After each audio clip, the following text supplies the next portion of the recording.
குழந்தைகளுக்கான வீடியோ தான்ப்பா. குழந்தைகள் இருப்பாங்க 5 மாதம் 6 மாதம் ஆச்சுன்னா தவக்க ஆரம்பிச்சிருவாங்க. கீழே வயிற்று போட்டு இழுப்பாங்க, இல்லைன்னா உட்காந்த மணிக்கே இப்படி நகண்டு போவாங்க. அப்படி போகும்போது சொன்னால் அவங்களுக்கு வந்து அந்த குடலில் மாற்றம் ஏற்படும். இப்படி கீழே விழுந்து தவக்கும்போது பார்த்தீங்களா, அது தவக்கும்போது குடலில் மாற்றம் ஏற்பட்டு மோஷன் ஓயாமல் போக ஆரம்பிக்கும். ஒரு தடவை போகும், 2 தடவை போகும், அப்புறம் கொதுக்குன்னு போகும், சளியாக போகும்.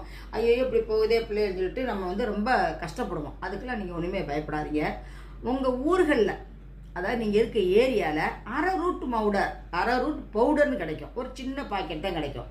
அந்த பவுடர் கிடச்சிச்சின்னா அதை வாங்கி என்ன செய்யணும், 1 ஸ்பூன் இல்லைன்னா 2 ஸ்பூன் தண்ணியில் போட்டு கரைச்சிக்கணும். தோசை மாதிரி கரைச்சிக்கிட்டு ஒரு சின்ன சட்டியில் கொஞ்சம் போல தண்ணி வச்சு இந்த கரைச்சதை தூக்கி ஊற்றுனோம்னா நொங்கு சோள மாதிரி வந்துடும்.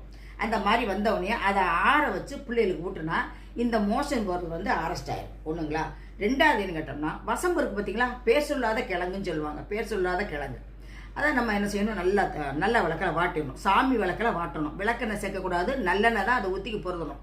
அந்த நல்லெண்ணெய் விளக்கில் இந்த வசம்பை நல்லா சுட்டுட்டு உரங்களில் வச்சு நல்லா உரசணும். சுடுதண்ணியோ தாய்ப்போலோ நல்லா வச்சு நல்லா உரசணும்.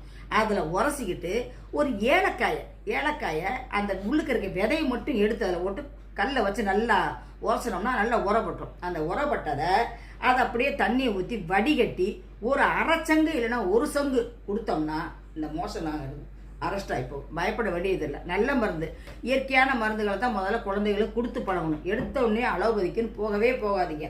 ஆரம்ப நாள்ல இருந்தே அலோபதினா அந்த அலோபதிக்கு மட்டும்தான் உடம்பு கேட்கும். இயற்கையில் நிறைய மருந்து இருக்குது. பாட்டி சொன்ன வைத்தியங்கள் பார்த்து தான் நாங்களும் வந்திருக்கோம். நான் இந்த பாட்டி சொல்கிறேன், நீங்கள் கருத்தில் எடுத்துங்க, மற்றவங்களுக்கும் சொல்லுங்கள்.